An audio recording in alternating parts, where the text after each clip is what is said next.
Bonjour à toutes et à tous. Merci de vous être connectés à ce troisième webinaire de vulgarisation sur le sujet en lien avec la filière méthanisation.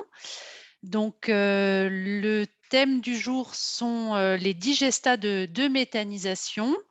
Donc, ce webinaire est organisé par l'association L dans le cadre de notre animation de filière, le plan biogaz sur les régions de Bretagne et de Pays de la Loire. Ce webinaire, donc vous y assistez actuellement en direct, mais il sera, comme les précédents, disponible en replay sur notre site internet, accessible à tous les participants et à ceux qui n'ont pas pu nous rejoindre aujourd'hui. Donc, moi-même, Armelle Damiano, donc je suis directrice de l'association L. Je vais donc introduire rapidement le contexte de ce webinaire et qui sommes-nous, l'association L. Et je passerai ensuite la parole aux différents intervenants qui ont accepté de participer à ce webinaire aujourd'hui pour vous exposer des informations scientifiques sur les digestats, mais également pour pouvoir répondre à vos questions. Donc, l'association L, nous sommes une association d'initiative locale pour l'énergie et l'environnement. Ça fait plus de 25 ans qu'on travaille dans les domaines de l'énergie, de la biomasse. Donc, on est une équipe de 12 salariés basés à côté de Rennes et également avec des locaux à Nantes. Et donc, sur le sujet de la méthanisation, on accompagne et on soutient le développement de cette filière depuis plus de 15 ans. Nos domaines d'activité sont assez larges. Et donc, aujourd'hui, l'objectif précisément de ce webinaire, c'est de parler des digestats de méthanisation. Donc, si on peut passer à la slide suivante. Donc, ça s'inscrit dans un cycle de webinaires sur la méthanisation. Donc, il y a eu un premier événement organisé en mai sur les enjeux de la méthanisation et le rôle des collectivités, en partenariat avec deux consortiums d'acteurs actifs sur la méthanisation en Loire-Atlantique et en Maine-et-Loire, COP Méta 44 et CAP Méta 49. Donc, pour ceux qui voudraient revoir les bases de la méthanisation, ne pas hésiter à se référer à ce premier webinaire. Ensuite, il y a eu un webinaire au mois de juin dédié au sujet des cultures intermédiaires à vocation énergétique. Et donc, aujourd'hui, nous sommes au troisième sur 4, celui sur les digestats de méthanisation. Donc la slide suivante. Donc, pour être bien précis sur ce dont on va parler aujourd'hui, on parlera donc du coproduit de la méthanisation, c'est-à-dire les digestats, donc le coproduit qui est destiné à un retour au sol pour la fertilisation des cultures. Donc, on est bien sur la partie digestat, donc après tout le processus de méthanisation. Donc maintenant, on va enchaîner par 3 interventions. Donc, dans un premier temps, Adeline Aumont, ma collègue de l'association L, vous parlera des digestats de méthanisation plus précisément, de quoi on parle quand on parle de digestat. Son exposé sera suivi de celui de Sabine Houot, chercheuse à l'INRAE, donc, qui vous parlera du retour au sol de la matière organique. On aura à la suite de cela un temps de réponse à vos questions. Alors, concernant les questions-réponses, vous avez tous accès en bas de votre écran à un petit onglet qui s'appelle Q&R, questions et réponses, qui vous permet de pouvoir poser vos questions par écrit. Et ensuite, on prendra un temps de réponse. Donc, effectivement, on va faire le nécessaire, j'espère, pour pouvoir ouvrir cette session de questions-réponses. En tous les cas, c'est dans la partie Q&R pour poser vos questions. Et donc, sans plus attendre, je vais laisser la parole à Adeline Aumont, ingénieure agronome à l'association L. Merci Armelle. Donc effectivement, une rapide introduction pour poser un petit peu le décor de ce webinaire. Quand on dit le digestat, les digestats, qu'est-ce que c'est? C'est bien le résidu liquide ou solide issus de la digestion anaérobie des matières organiques. Donc, vous avez effectivement dans la méthanisation une première étape qui est l'étape de digestion qui va se passer dans un digesteur, une fosse qui est brassée, chauffée, qui est en général autour de 38-42 degrés, mais qui peut des fois être à température plus élevée. Les matières vont séjourner environ 2 mois dans une ou plusieurs fosses, le digesteur, post-digesteur, puis être stockées. Vous allez voir qu'on va beaucoup parler des digestats. C'est une grande famille de produits et que les intrants, les matières que l'on va mettre dans le méthaniseur, le procédé de méthanisation, mais ce qu'on va faire aussi derrière, après la digestion, influence beaucoup sur la qualité des digestats et sur leur composition et donc derrière leurs effets sur les sols. Donc, on ne va pas parler de indigesta, mais des digestats. C'est comme les effluents d'élevage entre un fumier et un lisier. Vous imaginez bien qu'il y a des différences sur les effets, ou qu'il peut y avoir des différences, en tout cas, sur leur composition. Alors, quel est l'impact de la digestion? Sabine y reviendra tout à l'heure un petit peu plus en détail. Avant méthanisation, les matières qu'on va rentrer dans le méthaniseur, elles sont en grande majorité issus d'eux. Il faut savoir que la digestion la plus répandue, les méthodes de méthanisation plus répandues, c'est la méthanisation en voie liquide, infiniment mélangée. Les matières sont brassées dans le digesteur. Il faut donc un milieu humide. C'est donc beaucoup d'eau. Il y a peut-être à peu près 80% d'eau, 20% de matière sèche. Dans cette matière sèche, elle est composée plus des 3/4 de matière organique sous différentes formes et puis de matière minérale. Le processus de méthanisation va transformer une partie, les 2/3 environ, de cette matière organique en gaz, CH4, CH2. On va donc perdre une partie, mais je dis bien une partie parce qu'il en reste encore, du carbone. On a la même quantité d'eau. On a environ 10% de la masse qui part sous forme de gaz, ce qui veut dire qu'on concentre un petit peu les éléments du fait de cette perte de volume. Comme je le disais, les 2/3 de la matière organique est dégradée, plus ou moins suivant les intrants, on va le voir par la suite. Et puis, Lavoisier nous a appris ça, rien ne se perd, rien ne se perd, tout se transforme, les éléments fertilisants sont conservés, mais notamment pour l'azote, une partie est transformée, notamment sous forme, elle est minéralisée sous l'action des bactéries, sous forme d'ion ammonium, le NH4+. On va voir quels effets ça a par la suite sur les effets, les propriétés des digestats. Alors, on va revenir un tout petit peu sur les intrants parce que vous allez voir juste après que ça influence beaucoup la composition des produits. Sur le schéma de gauche, c'est issu du bilan qui est produit, à laquelle on contribue, qui est produit par l'Adréal de Bretagne sur les intrants déclaratifs des unités de méthanisation. En Bretagne, donc là c'est pour l'année 2020, à 62%, ce sont des effluents d'élevage, des fumiers, des lisiers, des végétaux agricoles, et puis viennent ensuite des résidus végétaux et d'autres types de déchets issus de l'agro-industrie alimentaire ou des stations d'épuration. Et puis à droite, vous avez le même exercice et le même bilan qui est produit, mais en Île-de-France. Et vous voyez que les effluents d'élevage là ne représentent que 8%, assez logiquement parce qu'on ne sommes pas dans une région d'élevage. Et ici, les cultures intermédiaires lessives à vocation énergétique, dont il a été question dans le précédent webinaire, représentent une grande partie, mais aussi beaucoup d'autres types de produits, sachant que dans ce camembert-là, les stations d'épuration, les volumes des stations d'épuration qui sont très importants en Île-de-France ne sont pas représentés dans ce camembert-là. Tout ça pour vous dire que suivant la région dans laquelle vous vous situez, et pour la grande majorité d'entre vous, vous êtes de Bretagne ou de Pays de la Loire, nous sommes sur des rations très fortement à base d'effluents d'élevage. Et puis, je vous invite à aller voir dans les bilans, que ce soit en Bretagne et en Pays de la Loire, on a aussi des différences suivant la typologie des méthaniseurs.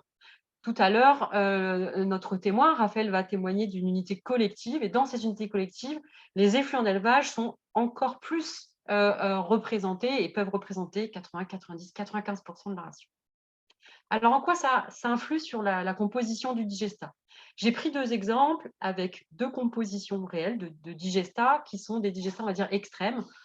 Entre un premier méthaniseur agricole qui va méthaniser des fumiers et des végétaux, donc dedans, une ration très riche en fibres, en carbone. On va avoir derrière un digestat brut qui va être, vous voyez, 10% de matière sèche, c'est un peu comme un lisier bovin, qui va être assez riche en azote. C'est la même, alors là, c'est en kilos par tonne. C'est la même chose qu'un fumier bovin. et puis 6 kg de carbone par kilo d'azote. Donc encore pas mal de carbone dans ce digestat-là. À droite, complètement à l'opposé, un digestat très, très liquide, que 1,9 de matière sèche avec beaucoup d'azote parce que, les biodéchets en apportent beaucoup, les graisses issues des industries agroalimentaires aussi, et puis des lisiers, qui vont contenir peu de fibres, des lisiers de volaille ou de porc. Ce sont des digestats, on va dire, aux 2 extrêmes, et puis entre les 2, eh bien, plus vous avez de produits riches qui vont apporter qui sont pauvres en carbone, plus Sabine va le préciser, qu'est-ce que c'est que l'effet fertilisant, et plus vous aurez un effet fertilisant, et puis, plus vous avez une ration qui est riche en fibres, plus vous aurez un effet de la matière organique sur les sols. Donc voilà un petit peu dans quel, panorama on se situe, et puis ensuite, derrière la digestion, on peut avoir ce qu'on appelle plusieurs traitements, plus ou moins poussés. Ce qui est le plus courant, c'est la séparation de phase. Vous avez une photo là avec un séparateur.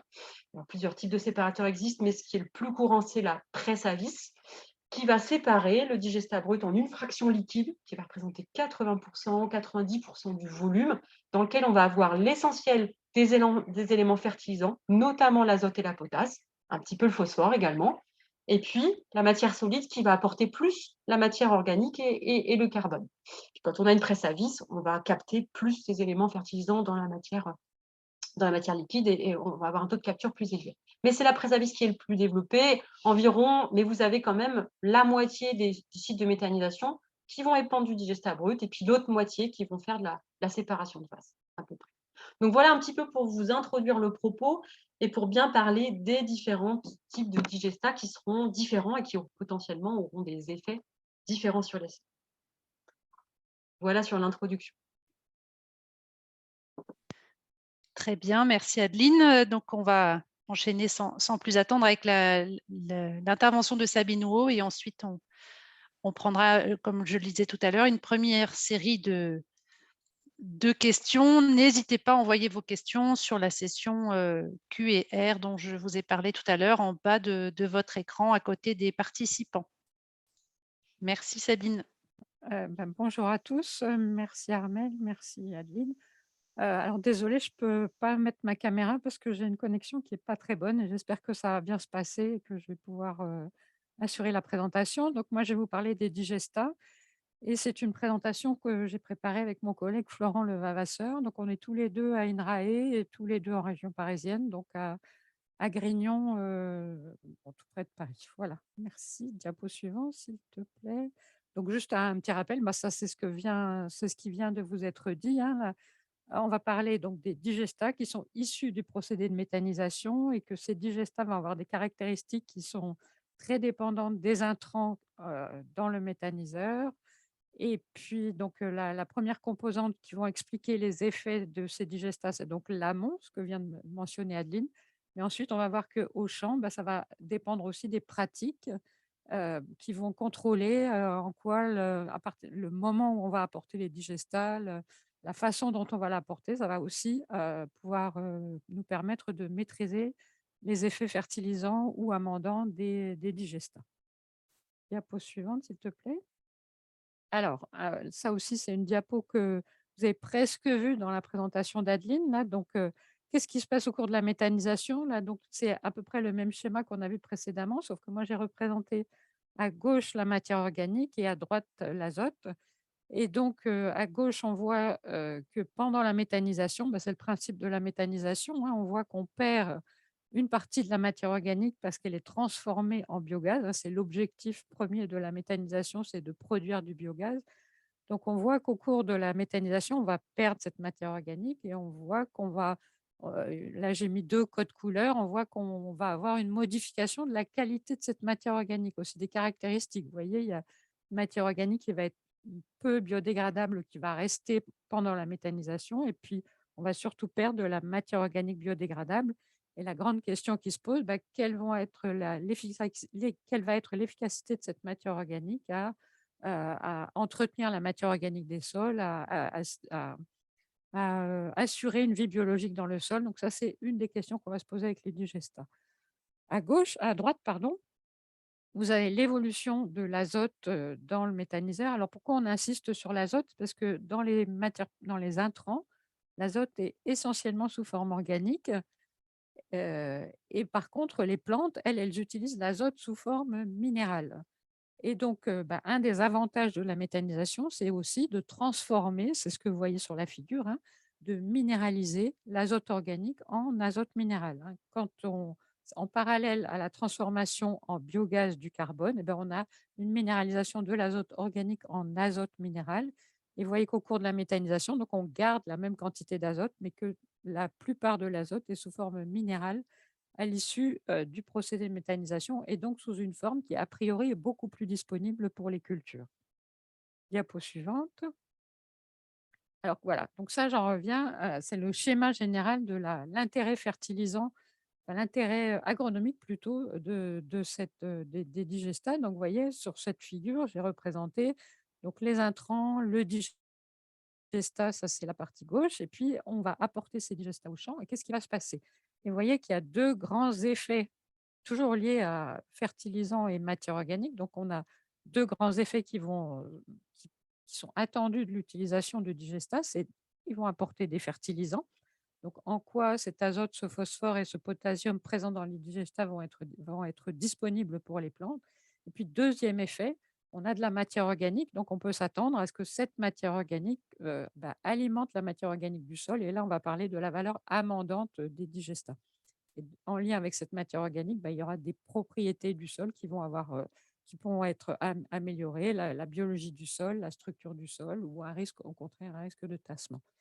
Et vous voyez qu'il y a d'autres paramètres qui vont conditionner ces effets agronomiques. C'est déjà la qualité du digestat. Donc ça, on a vu que c'était lié à l'amont de la méthanisation, mais aussi les modalités, c'est ce que j'ai représenté en bleu, là, les conditions pédoclimatiques, donc le climat au moment où on apporte le digestat, les caractéristiques du sol sur lequel on apporte le digestat, les modalités d'apport, est-ce qu'on asperge le sol avec le digestat ou est-ce qu'on enfouit le digestat dans le sol? Et puis la culture, est-ce que la culture qui va recevoir le digestat, c'est du blé ou c'est du maïs ou c'est une culture intermédiaire? Donc tout ça, ça va aussi être important pour la valorisation de ces digestats. Donc tout ça, c'est les effets agronomiques attendus, mais vous voyez que j'ai mis des petits bémols rouges à droite. On va surtout s'intéresser au premier de ces bémols, c'est la volatilisation de l'ammoniac. Et ça, c'est vraiment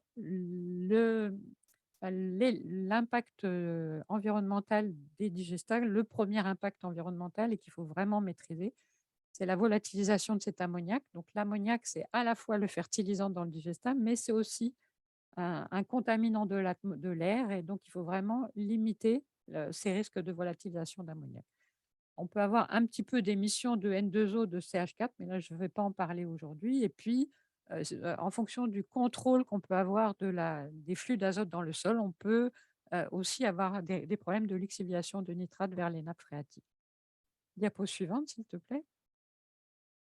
Alors, on va commencer par parler de l'intérêt fertilisant azoté.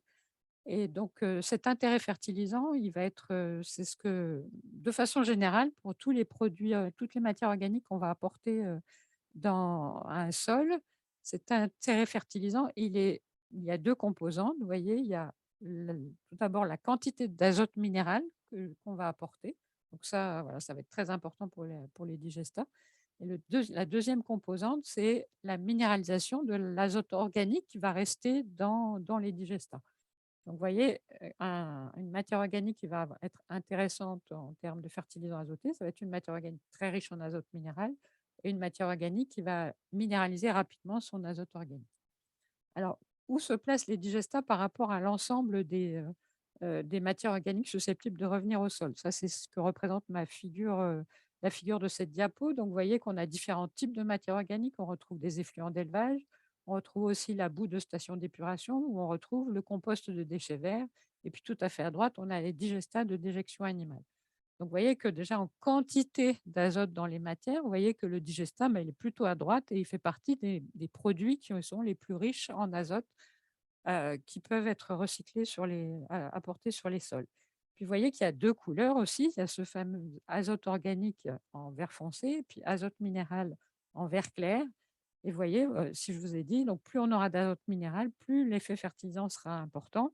Et vous voyez à nouveau que le digestat, bah, c'est une matière qui va être très, très riche en azote minéral et donc qui va être doublement intéressant au plan fertilisant, beaucoup d'azote et beaucoup d'azote sous forme minérale. Donc c'est vraiment un produit qui va vous permettre d'économiser de l'engrais minéral. Donc, diapo suivante, s'il te plaît. Alors, bon, cette diapo, elle est un petit peu compliquée, je suis désolée, mais elle est très importante. C'est, donc on a des digestats qui sont, donc très riches en azote, qui vont pouvoir nous permettre d'économiser des engrais azotés. Alors, comment est-ce qu'on va contrôler l'utilisation de ces digestats, et comment on va gérer les doses à épandre, sur une culture donnée? Et donc il y a un paramètre qui est important de connaître pour tout type de matière organique, hein, c'est ce qu'on appelle un coefficient équivalent engrais. C'est le fameux KEQ, coefficient équivalent engrais. Donc, c'est le coefficient qui nous permet de faire le passage entre l'azote total présent dans un produit et puis la quantité équivalente en engrais, donc la chose que les agriculteurs ont le plus l'habitude de maîtriser pour leur fertilisation. Donc, le Comifère, c'est une association qui travaille à mettre en place des références et des conseils d'utilisation des matières fertilisantes pour optimiser au mieux la fertilisation des cultures et limiter le plus possible les impacts environnementaux liés à l'utilisation des différents types de matières fertilisantes. Et ce Comifère, il y a un groupe qui travaille actuellement sur justement la quantification de ces coefficients équivalents engrais et donc, ils ont rassemblé tout un tas de résultats d'essais au champ qui ont été faits pour quantifier de combien on a pu faire d'économies d'engrais en fonction des types de matières apportées. Donc, vous voyez que sur cette figure, on a différents types de matières qui sont comparées. Et tout à fait à droite, vous avez un compost. Donc, alors, d'abord, leurs données, hein, elles varient entre 0 et 1. Donc, 0, c'est très peu de valeur fertilisante, enfin, équivalent à 0 kg d'azote. Et par contre, plus on monte vers 1, ça veut dire que si on apporte 100 kg d'azote dans la matière, ben, c'est comme si on apportait 100 kg d'engrais. Donc, plus ce coefficient est important, plus l'équivalent en engrais est intéressant. Donc, vous voyez, la première matière, c'est un compost, azote très peu disponible. Donc, vraiment, c'est comme si on n'apportait pas de fertilisant très immédiat. Ensuite, vous avez un lisier de bovin. Donc, vous voyez qu'on a un petit effet, un coefficient équivalent engrais qui est un peu plus intéressant. Et puis ensuite, vous avez tout un tas de digestats. Donc, vous voyez, on retrouve l'idée de pas un digestat, mais des digestats.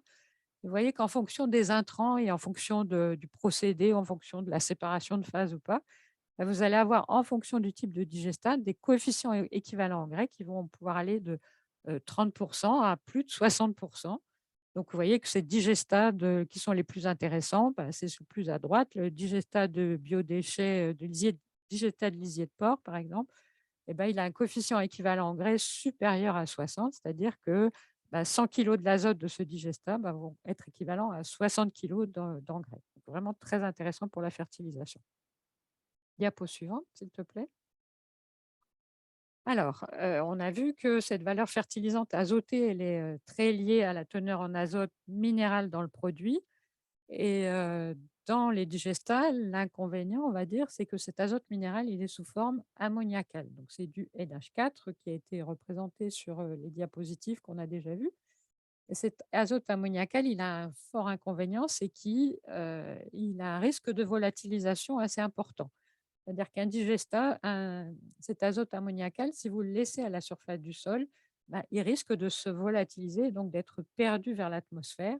Et ça, c'est très embêtant parce que l'azote ammoniacal, c'est un contaminant de l'atmosphère. Donc, vous contaminez l'air, donc on dégrade la qualité de l'air. Et puis, si on perd cet azote ammoniacal vers l'atmosphère, c'est d'autant moins, enfin, c'est de l'azote qui sera perdu, qui sera perdu pour l'intérêt des digestats. La première chose à faire, c'est de limiter la volatilisation. Et pour limiter cette volatilisation, donc il y a la meilleure façon, c'est de faire les digestats le plus rapidement possible après leur apport. Et donc, à minima, c'est épandre le plus proche du sol pour être sûr que le digestat va pouvoir s'infiltrer dans le sol et qu'on aura moins de volatilisation. Après, il va falloir jouer avec la météo et donc épandre dans des conditions où la météo est favorable, c'est-à-dire qu'il ne faut pas épandre quand il fait très chaud, il ne faut pas épandre quand il y a du vent. Il faut plutôt épandre quand on sait qu'il va pleuvoir parce que la pluie va permettre la pénétration du digestat dans le sol. Alors là, je vous présente pour illustrer le propos, hein, donc, et les risques de volatilisation. Donc, c'est des résultats d'une expérimentation qu'on a dans le Val-de-Loire, là, à côté de Tours, à Nosilly, où on compare dans une même expérimentation différents modes de fertilisation avec de l'azote minéral, soit des lisiers, des fumiers, donc en fonction de la période, on épand des lisiers ou des fumiers, soit du digestat brut, soit ce même digestat, mais qui a subi une séparation de phase, donc digestat solide et liquide. Et vous voyez que là, c'est l'intensité de la volatilisation, donc c'est la perte, la quantité d'azote volatilisé pendant les 3 ans de l'essai, et puis le pourcentage que ça représente sur l'azote total apporté. Alors, ce que vous voyez, c'est qu'il peut y avoir des pourcentages. On ne va pas parler en détail de ces résultats, mais je vous demande de regarder les pourcentages. Vous voyez que ça peut monter à des pourcentages très élevés, hein, 19% de volatilisation. Donc, c'est vraiment une perte qui peut être très, très importante. Vous voyez aussi que si on compare digestat brut et digestat liquide et solide, on a intérêt à cette séparation de phase. Ça permet de limiter la volatilisation. Pourquoi? Parce que le digestat liquide va pénétrer beaucoup plus facilement que le digestat brut dans le sol, et donc la pénétration dans le sol, bah, ça permet de limiter complètement la volatilisation. Donc voilà, d'où l'intérêt d'enfouir le plus rapidement, de chercher à faire pénétrer le plus rapidement possible ces digestats. Diapo suivante, s'il te plaît.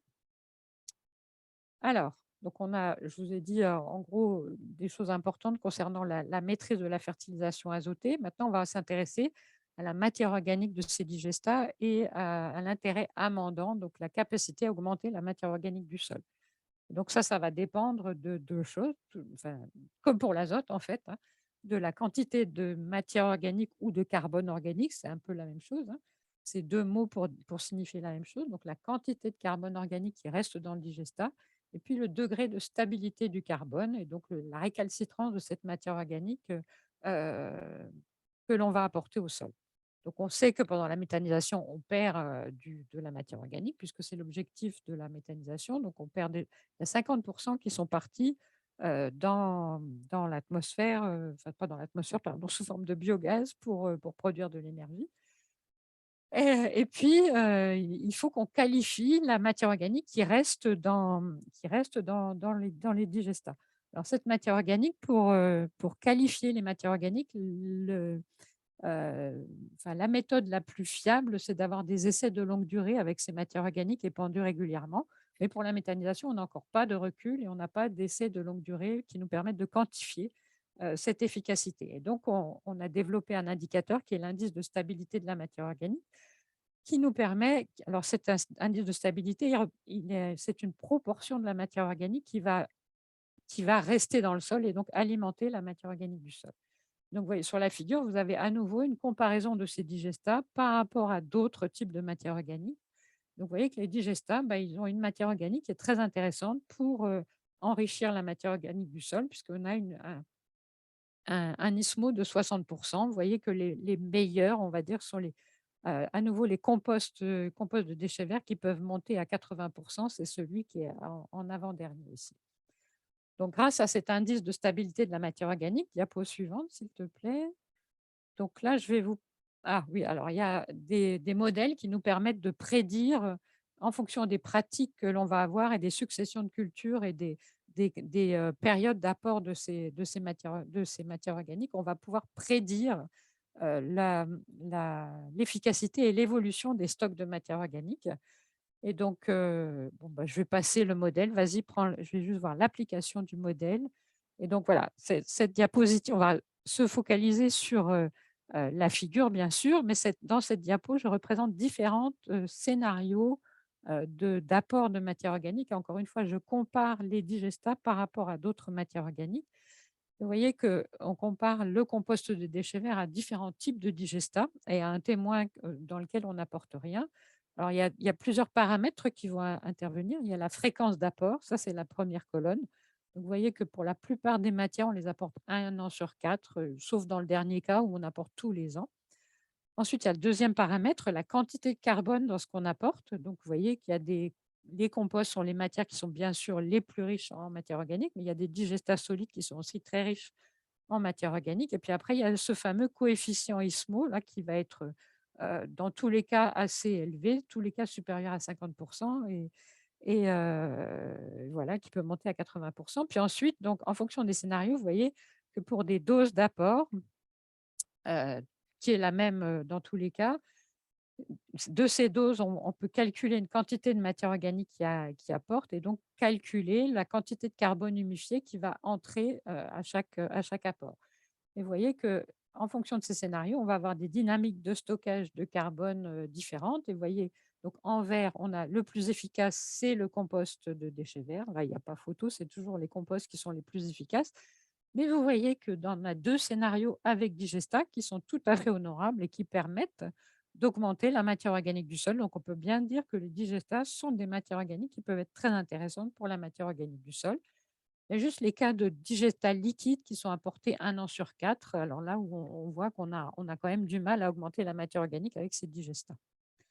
Donc, un potentiel de stockage quand même intéressant. Diapo suivante.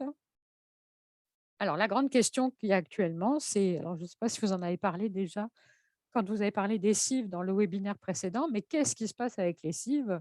Donc, les cultures intermédiaires à vocation énergétique, là, ces cives, on va exporter de la matière organique des végétaux. Donc, est-ce qu'on risque d'avoir une perte de carbone pour les sols si cette matière végétale est exportée? Donc là, je vous présente des résultats de scénarios, encore une fois, puisqu'on n'a pas de recul suffisamment long, où on a une succession de cultures, vous voyez, colza, blé, maïs, blé, où entre le blé et le maïs, on a cette culture intermédiaire qui intervient. Culture intermédiaire qui est, dans le cas plus classique, ce qu'on appelle une CIPAN. Donc, il y a une production de végétale qui est assez faible, 2 tonnes de matière sèche par hectare.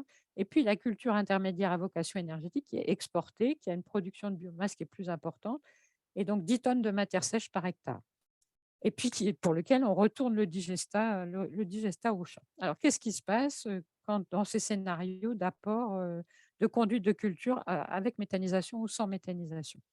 Et donc, ça, quand on regarde les quantités de carbone qui rentrent dans le sol, donc ça, c'est les deux bâtons, les deux histogrammes.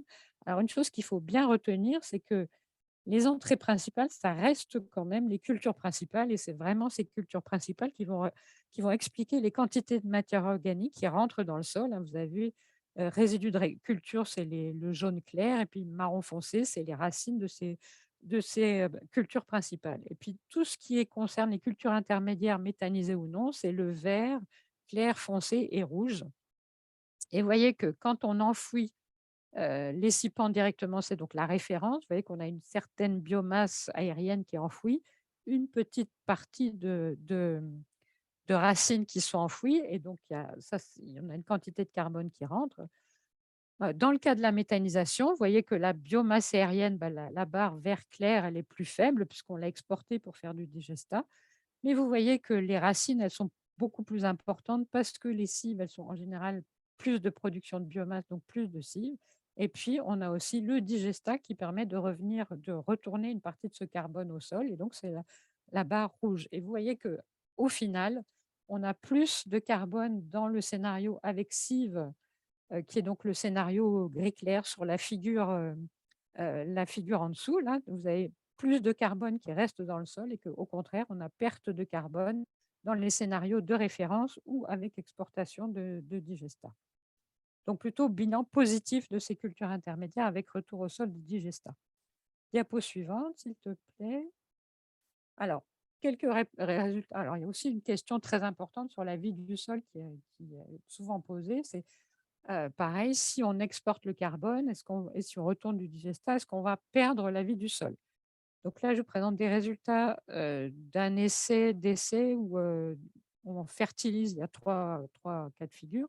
On fertilise avec de l'engrais minéral ou on fertilise avec du lisier de bovin ou du digestat issu de la méthanisation de ce lisier de bovin. Et là, c'est des résultats sur la faune du sol avec des densités de lombric Et vous voyez qu'il y a pas photo, hein,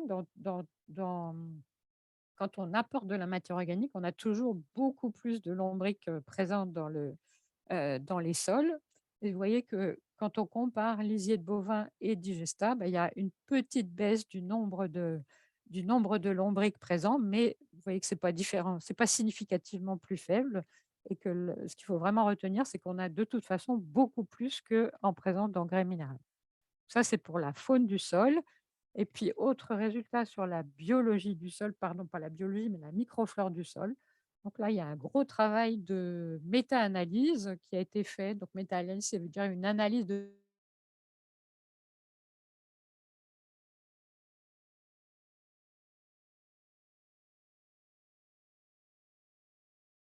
d'autres pratiques culturelles. Donc, des résultats de Battle Karimi. Donc, la référence est disponible. Et encore une fois, deux cas de figure. Les digestats versus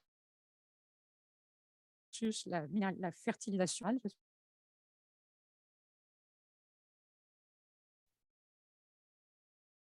Sabine, on t'entend plus très bien. Alors, est-ce que ça passe là? Est-ce que vous me réentendez? Oui, à nouveau, mais je pense que tu peux reprendre l'explication sur cette diapo. Bon, alors ce qu'il faut, bon, j'ai presque fini, donc je vais essayer de passer. Ce qu'il faut voir, regarder, c'est surtout le rouge, la fraction rouge. Vous voyez que dans tous les cas, pratiquement dans tous les cas, hein, puisque dans la plupart des cas, par rapport à une fertilisation minérale, on a plutôt un effet positif des digestats. Et c'est sur le cercle de droite. Donc, vous voyez que dans 10% des cas, on a plutôt un effet négatif qui peut apparaître euh, quand on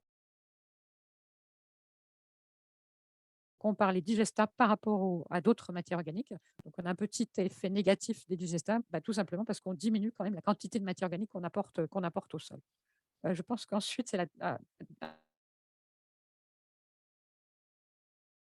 rapidement sur les propriétés physiques des risques de compaction du sol quand on apporte les digestats. Donc, ça fait quelque chose qui est lourd et qui fait beaucoup de. Donc, on peut circuler avec des tonnes à épandage qui sont très lourdes sur le sol. Travailler dans de bonnes conditions, donc quand le sol est le plus sec possible, avec une méthode qui se développe beaucoup, c'est l'épandage sans tonnes, hein, c'est-à-dire que le réservoir de digestat ne vient pas sur la parcelle, mais qu'on épand, il y a juste la rampe d'épandage qui va être passée sur le sol. Et puis, sur la stabilité de la structure, donc il y a encore assez peu, il y a plutôt des résultats qui montrent que la dégradation, qu'il n'y a pas de dégradation de la structure. Et surtout, ce qu'il faut retenir, c'est que en conditions, il y a des travaux en cours actuellement, en particulier en Bretagne, sur cette question-là, et qu'il y aura beaucoup plus de résultats très prochainement. Et puis, je pense que c'est ma dernière diapo qui arrive de synthèse. Allô, allô? Oui, voilà. Donc conclusion, bah, c'est plutôt une synthèse, hein, qu'une conclusion. Donc, grande variabilité des digestats, ça on l'a vu. Que la valeur fertilisante azotée, elle est vraiment très intéressante dans les digestats. Alors une chose que j'ai pas trop développée ici, c'est que cette valeur fertilisante à l'azotée, elle va être, et la substitution des intrants des engrais minéraux sera particulièrement importante quand il y a des intrants extérieurs dans le méthaniseur qui permettent encore plus d'augmenter, la substitution, des engrais minéraux. Et puis valeur amendante, donc on apporte effectivement de la matière organique du sol avec les digestats, et que l'efficacité va dépendre de la quantité de matière organique apportée. Plutôt un effet positif sur la vie du sol par rapport à la fertilisation minérale. Et puis, vraiment, on n'a pas du tout abordé les contaminants, en particulier métaux et contaminants organiques dont la teneur va bien sûr dépendre des intrants, qu'on peut observer et on observera une légère concentration de fait de la perte de matière. Donc les intrants, s'ils contiennent des éléments des contaminants, on peut avoir une légère concentration de ces contaminants dans les digestats. Et voilà, mais on peut en discuter plus longuement plus tard. Donc merci de votre attention.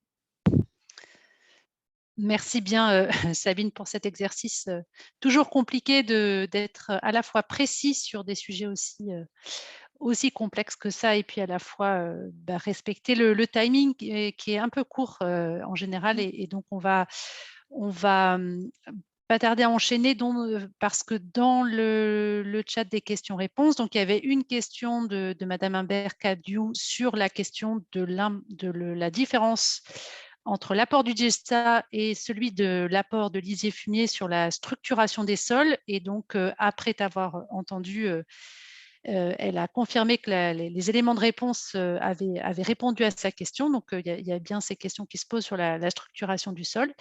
Et donc, Madame Baron pose une question beaucoup plus générale sur, on va dire, une balance entre les effets positifs et négatifs de la méthanisation au sens large du terme.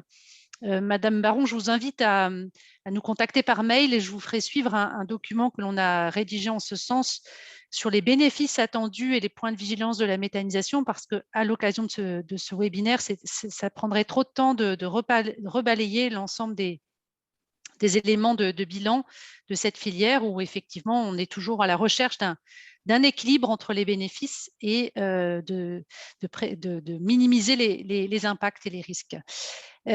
Donc, à ce stade, je ne vois pas forcément… Il y a encore une question là de Grégory. Ah oui, Oui. alors c'est une remarque qui vient d'arriver, effectivement, excuse-moi. Donc, effectivement, c'est une question pour comparer la quantité de matière organique au sol, ne faut-il pas comparer à la pratique initiale? C'est-à-dire que trop souvent, le fumier, en fait, on le considère comme étant à 100%, alors, sauf si tu nous dis le contraire, Sabine, hein, mais on considère le fumier sorti de bâtiment, donc avec son stock de matière organique initiale en comparaison à du digesta. Or, un fumier ou un compost, hein, par le même phénomène de dégradation de matière organique, mais cette fois-ci à l'air libre, en présence d'oxygène, perd une partie de son carbone. Donc la question, c'est comment ça serait possible de comparer non pas le fumier brut, mais où est-ce qu'il y a un intérêt, à ton sens, à comparer par rapport à une pratique réelle de terrain? Oui, bien sûr, hein, donc ce qu'il faudrait, c'est, donc qualifier le fumier après stockage, donc et puis, encore une fois, c'est repartir du car des intrants, en fait, qui ont servi à faire le fumier aussi, au départ, il est comme ça. Pendant le stockage, il va perdre 50 de son carbone et puis après, ce carbone, le carbone du fumier va retourner au sol et donc il aura telle efficacité pour le carbone. Mais c'est vrai que là, on va perdre du carbone sous forme de CO2, voilà. Il peut y avoir aussi des émissions, de N2O pendant le stockage du fumier qui peut aussi être un autre impact. Donc oui, je suis d'accord avec toi, oui, il faut bien enfin, pour voir l'efficacité sur le sol, il faut bien qualifier les matières au moment où elles sont épandues sur le sol. Donc si dans la réalité, enfin dans la pratique, c'est du fumier qui est stocké, qui est épandu, il faut comparer avec ce fumier stocké, tout à fait. Et pour le produire, le processus de compostage monte en température, oui, c'est ça aussi, oui, voilà, c'est ce que tu mets, oui, qu'il peut y avoir des émissions de gaz à effet de serre. Alors, une dernière question, parce on va enchaîner avec, il y aura une autre séquence de questions-réponses, mais on voudrait pouvoir bénéficier du témoignage de Raphaël Brunet qui nous fait l'amitié d'être présent. La dernière question, c'est est-ce qu'il existe des recherches sur les outils d'épandage plus adaptés pour Oui. éviter la volatilisation?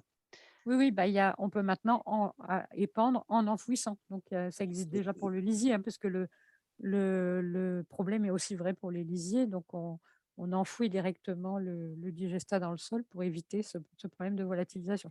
C'est vraiment, voilà. Il ne faut pas qu'il y ait contact avec l'air pour qu'il n'y ait pas de volatilisation. Et puis, il y a aussi, on peut aussi chercher maintenant, il y a des recherches sur le contrôle. Je ne vous ai pas dit que la volatilisation, c'était un effet pH aussi qui est très, très important. On peut chercher à acidifier les digestats qui, normalement, on a vu tout à l'heure, avaient un pH assez élevé et quand on diminue le pH, on a une diminution très forte de la volatilisation. Donc en acidifiant le digestat, on va diminuer beaucoup, les risques de volatilisation. Donc il y a des travaux en cours pour essayer de voir si on peut effectivement maîtriser ce pH. Très bien, merci. Donc, Adeline, je vais te laisser la parole pour un échange avec Raphaël Brunet. Tout à fait, effectivement, on va faire ça sous la forme d'un échange. Du coup, la première question pour Raphaël, ça va être de te présenter un petit peu, présenter qui tu es, ton exploitation et puis l'unité de méthanisation dans laquelle tu es partenaire.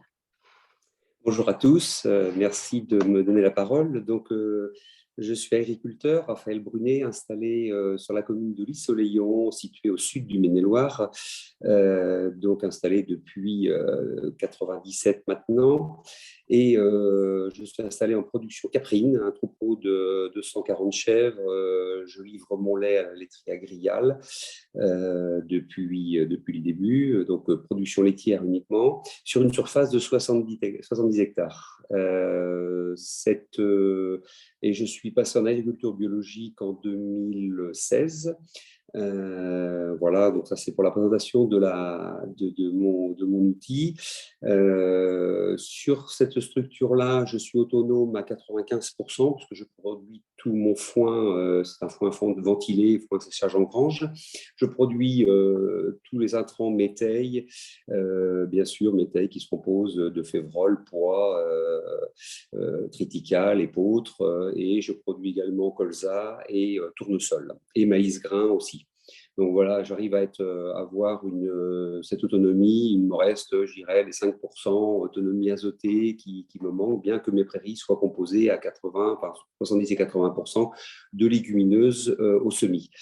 Je suis également, donc on a monté un méthaniseur bioénergie qui est situé sur la commune de Vier, L'Isle-aux-Léons, qui a été mis en route en 2017. Début de la construction 2014 et début je dirais, du groupe de travail de réflexion 2009. Donc, vous voyez le cheminement sur lequel on a été.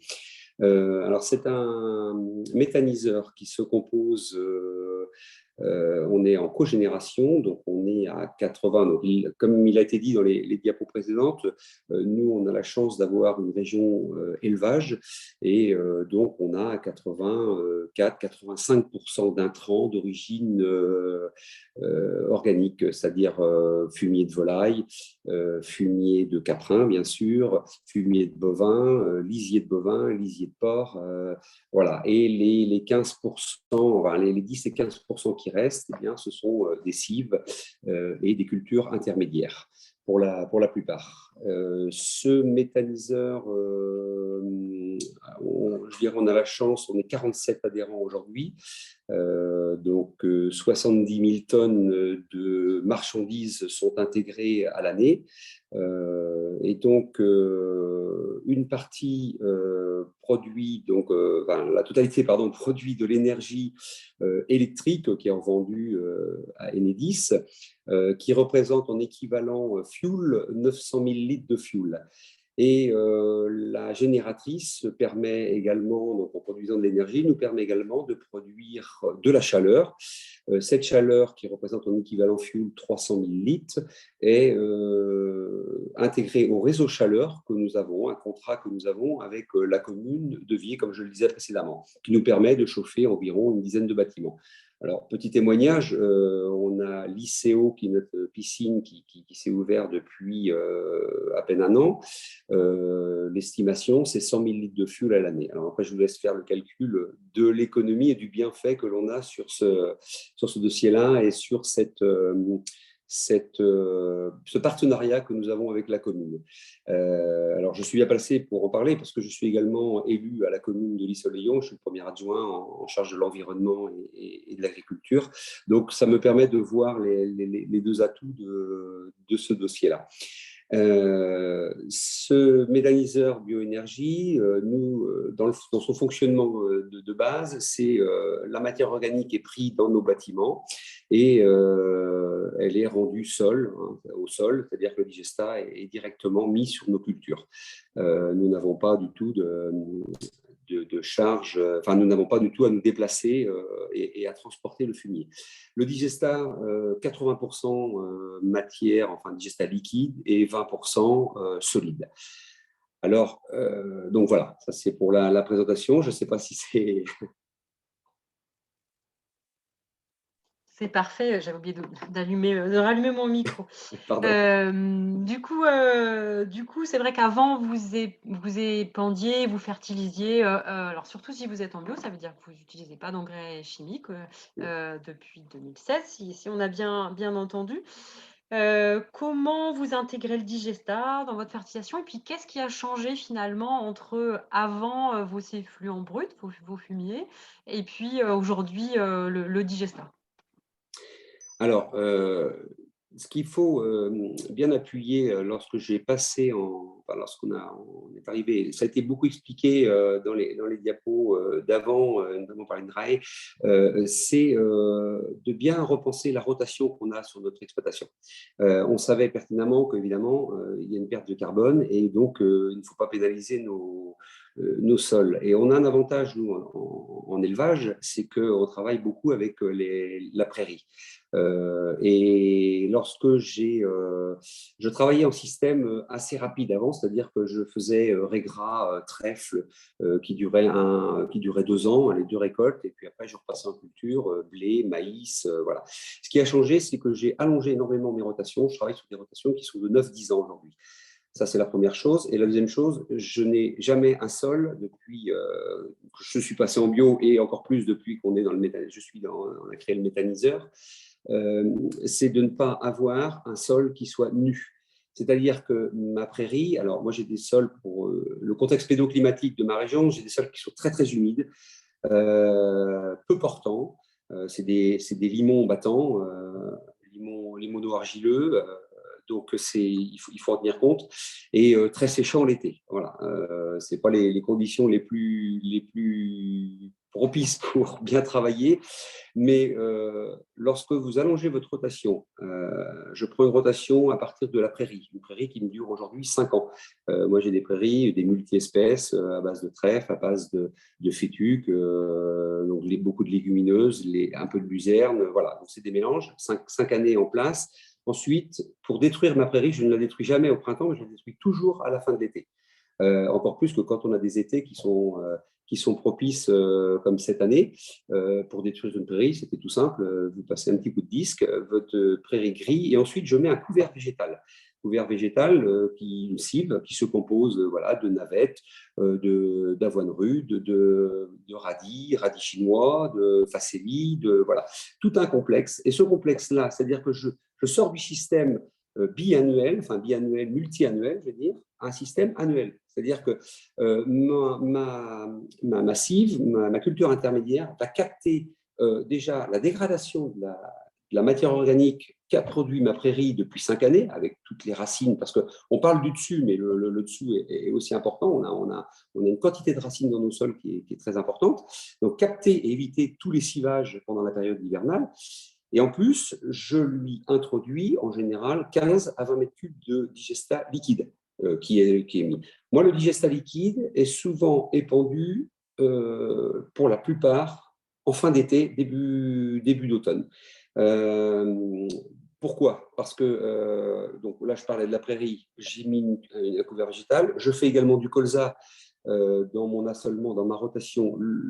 La crucifère est une plante qui est merveilleuse parce qu'elle capte, et on parlait de lessivage tout à l'heure de l'ammoniac.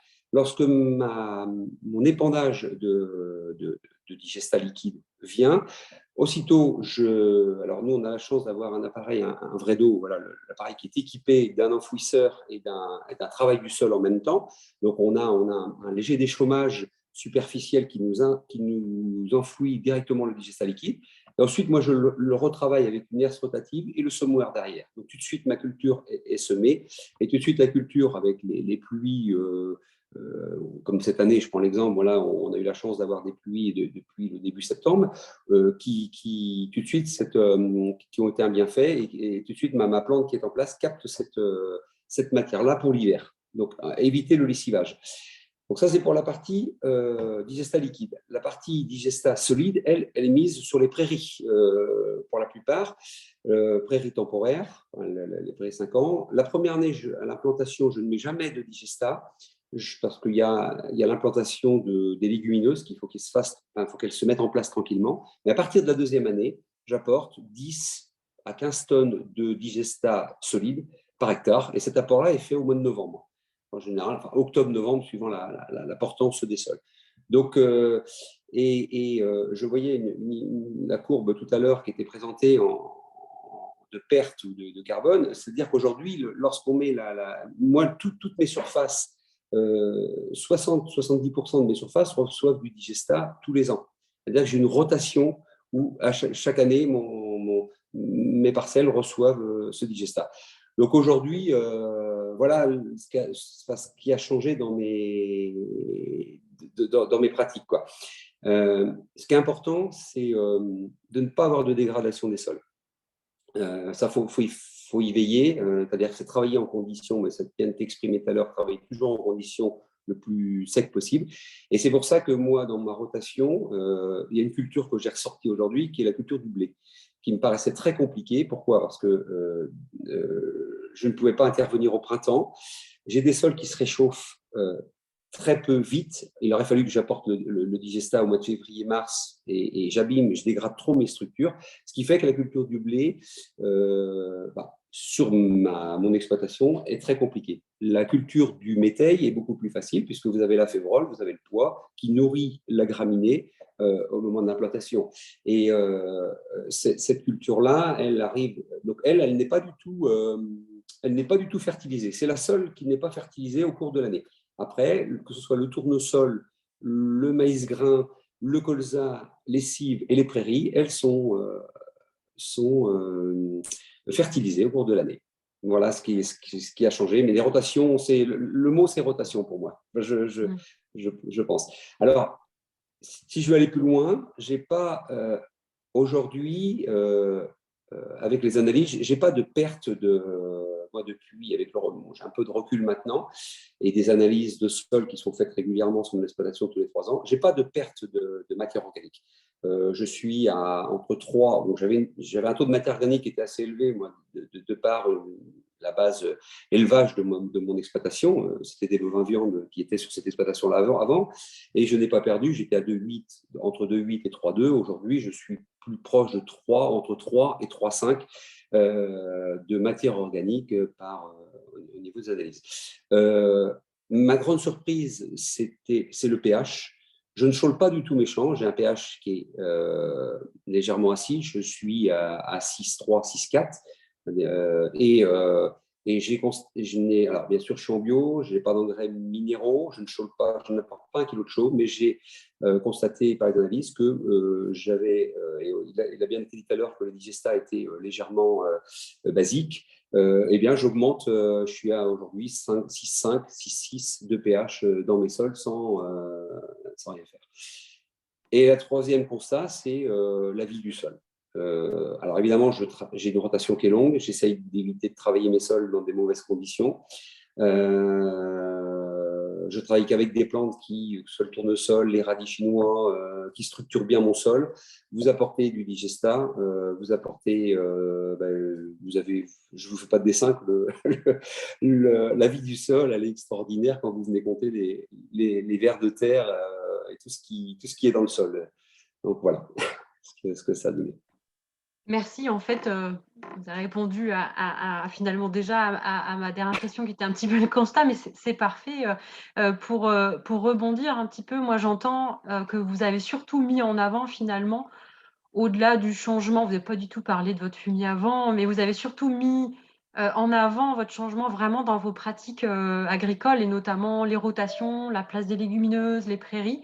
Alors bien sûr, tout ça, ça dépend dans le contexte dans lequel on s'inscrit. Un céréalier de l'Île-de-France, il ne va pas partir, on va dire, avec les mêmes contraintes ou les mêmes marges de manœuvre, mais justement, il y a peut-être aussi beaucoup de choses à faire. Donc moi, je retiens beaucoup ça. Et puis, en parallèle, pour faire le parallèle peut-être avec d'autres pratiques, on est l'association L depuis le début partenaire de l'Association des méthaniseurs de France, dans lequel je co-anime un petit groupe de travail agronomie retour au sol, dans lequel il y a aussi des agriculteurs qui pratiquent, certains depuis de longues années, l'usage du digesta et qui, pour certains, alors pour certains, font le même constat que vous sur les crustifères, avec des épandages en début d'automne qui valorisent très, très bien le digestat, sur lequel ils ont vraiment des super résultats. Et puis pour d'autres qui n'ont pas les mêmes types de sols que vous, ils vont plus aller sur des épandages vraiment, vraiment sortis d'hiver, mais le plus tôt possible. Et vraiment, le constat, il est unanime. Plus c'est tôt, dès le mois de janvier si on peut, février suivant la réglementation, le calendrier sur les régions, le plus tôt possible, là, mais à condition d'avoir des sols portants. Donc là, ça illustre bien aussi que, eh bien, ce qui est très important, c'est de s'adapter aussi à son contexte, et ce que vous avez illustré aussi à votre témoignage. Voilà. Ouais. Ce que je voudrais compléter, c'est que dans les digestats, et moi qui en agriculture biologique, c'est le salissement des parcelles. L'avantage du digestat, c'est vrai qu'il y a une dégradation, enfin, tout ce qui est adventice et herbes indésirables sont détruites, bien sûr, pendant pendant la phase de méthanisation. Et c'est vrai qu'en agriculture biologique, c'est un gain et un plus indéniable à ce niveau-là, quoi. Donc voilà, c'est ce que je voulais. C'est vrai qu'on a souvent des questions, des questionnements qui remontent aussi sur la compatibilité entre, est-ce qu'il existe des systèmes de méthanisation qui sont adaptés à l'agriculture biologique? Vous l'illustrez avec le fait aussi d'être en collectif, c'est-à-dire que eh bien, vous êtes sur une surface qui est peut-être plus petite que la moyenne, 70 hectares, vous êtes sur votre structure école, mais vous participez à un projet collectif et qui permet voilà, d'avoir une taille suffisante. C'est quand même un gros projet que vous avez sur la commune, avec tout autour un nombre d'éleveurs important. Et en fait, moi, ce que j'entends aussi, c'est que la partie salissement, donc pouvoir maîtriser les adventices, les mauvaises herbes, grâce à l'export et puis le passage par l'étape de méthanisation. Et puis aussi, effectivement, le digestat, c'est un fertilisant qui est intéressant en agriculture biologique. On a à disposition forcément tout ce qui est rotation avec les couverts qui va participer à la fertilisation.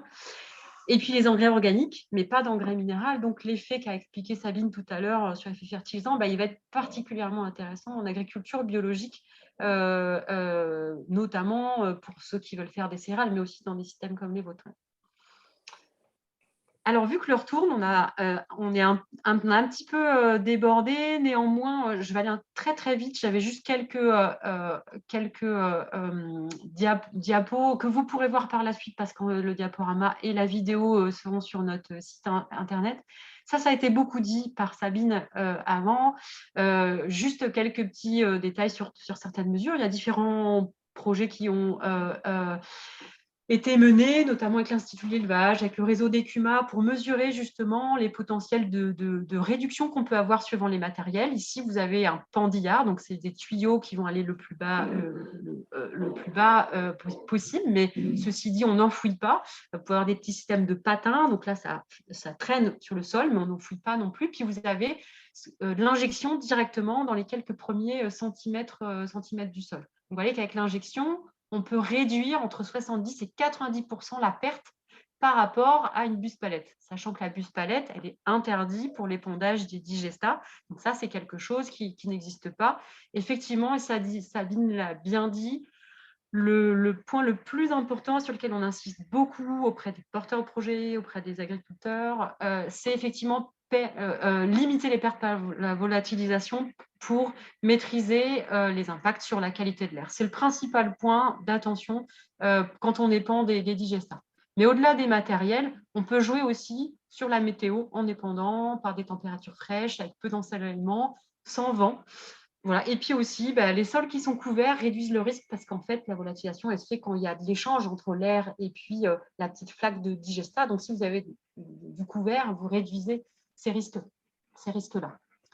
Au-delà de ça, l'autre, et c'est aussi des choses qu'on met en balance dans la note de synthèse dont a parlé Armelle tout à l'heure, qui se trouve aussi sur notre site internet, finalement, quel est l'impact du digestat sur la qualité de l'eau? On a réuni lors d'un groupe de travail différents acteurs, les agences de l'eau, les chercheurs, et puis regarder un certain nombre de publications scientifiques qui ont été publiées. Le consensus, c'est que à pratique de fertilisation égale, donc si jamais on respecte bien les doses entre un lisier, un fumier ou un digestat, on ne verra pas de différence. Par contre, les risques de lessivage, ils sont surtout influencés par les pratiques agricoles qui sont dépendantes ou pas, la méthanisation, notamment les assolements.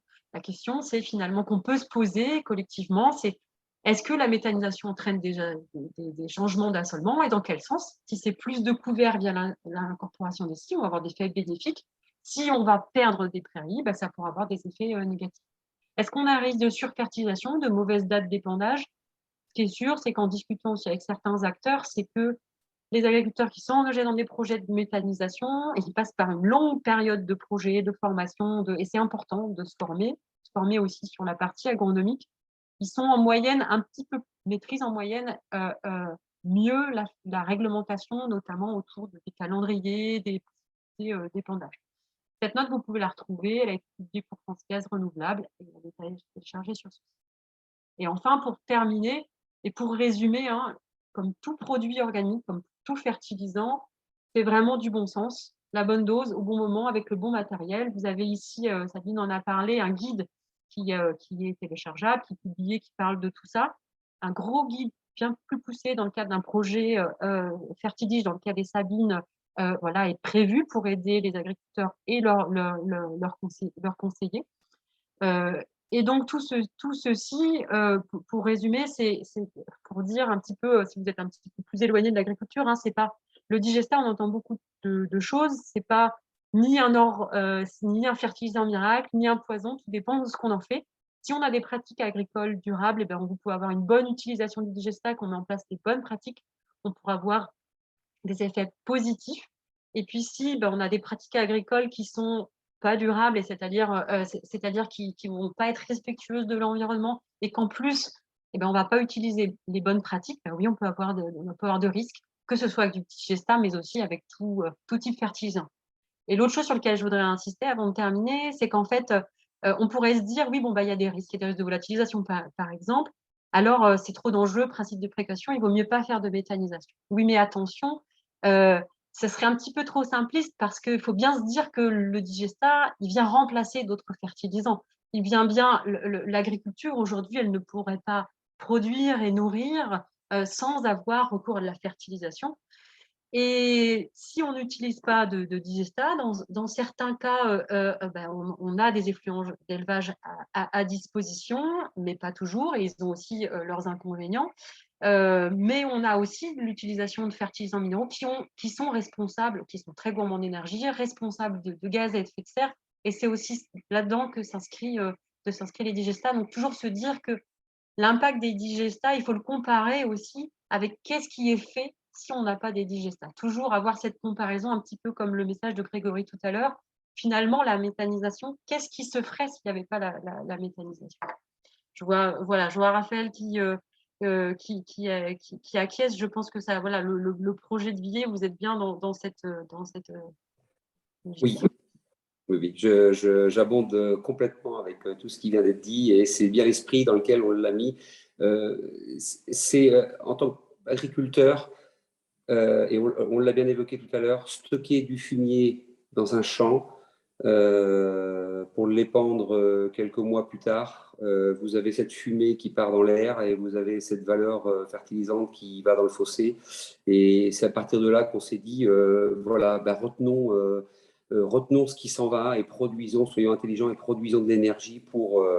Et on est au nerf de la guerre aujourd'hui. Alors, parce que je dirais, une méthanisation, ça a plusieurs effets bénéfiques, hein. Il y a l'énergie et il y a il y a le digestat qui est derrière et il y a l'image que vous renvoyez de votre métier. C'est-à-dire qu'on n'a plus de tas de fumier à traîner et plus de cette dégradation voilà, qui est dans la nature.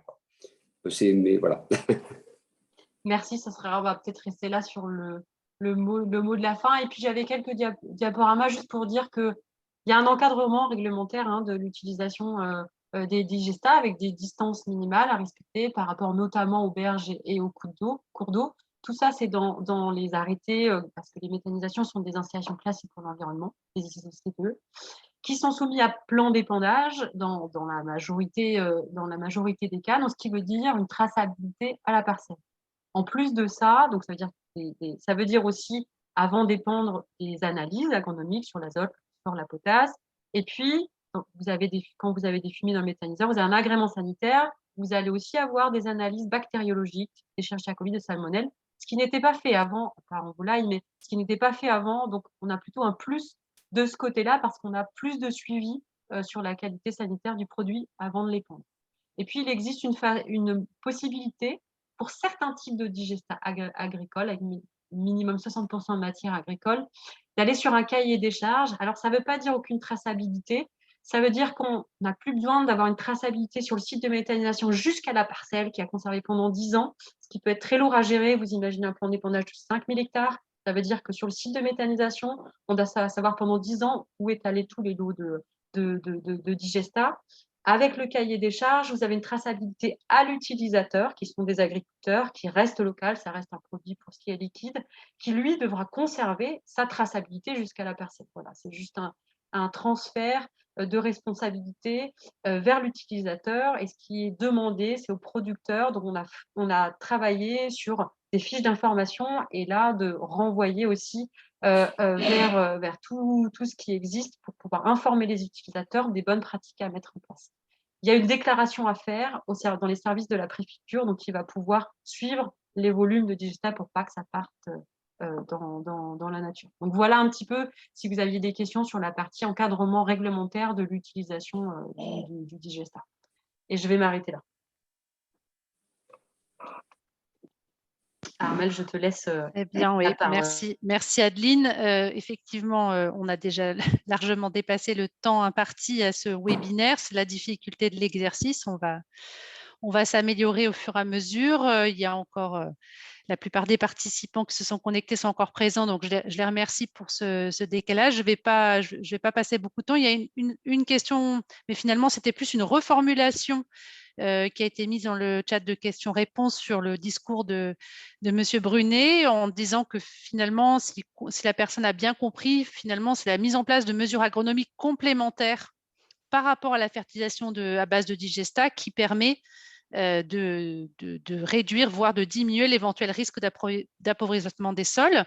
Donc finalement, c'est bien cette combinaison pratique agricole et fertilisation à base de digestat qui est aujourd'hui le garant d'une fertilité des sols. Donc je pense qu'on a, ce qui est intéressant avec ce que je retiendrai dans les remarques et les questions qui étaient posées, c'est qu'on est bien dans cette capacité aujourd'hui et dans cette volonté aujourd'hui de vulgariser et de faire comprendre le message et le métier entre les enjeux de l'agriculture et les enjeux auxquels doivent répondre les collectivités. Donc, je remercie Madame Pichon de cette reformulation parce qu'on est très attaché aujourd'hui à l'association Elle à essayer de faire dialoguer, de faire comprendre en fait le pourquoi du comment de la méthanisation sur les territoires entre les élus, les collectivités et le monde agricole. Et quelque part, cet exercice de vulgarisation, il sert aussi à ça, à dire est-ce qu'on arrive à bien faire passer les messages, à bien comprendre pourquoi on fait ça, dans quel objectif. Donc, n'hésitez pas à partager ce webinaire, n'hésitez pas à nous faire remonter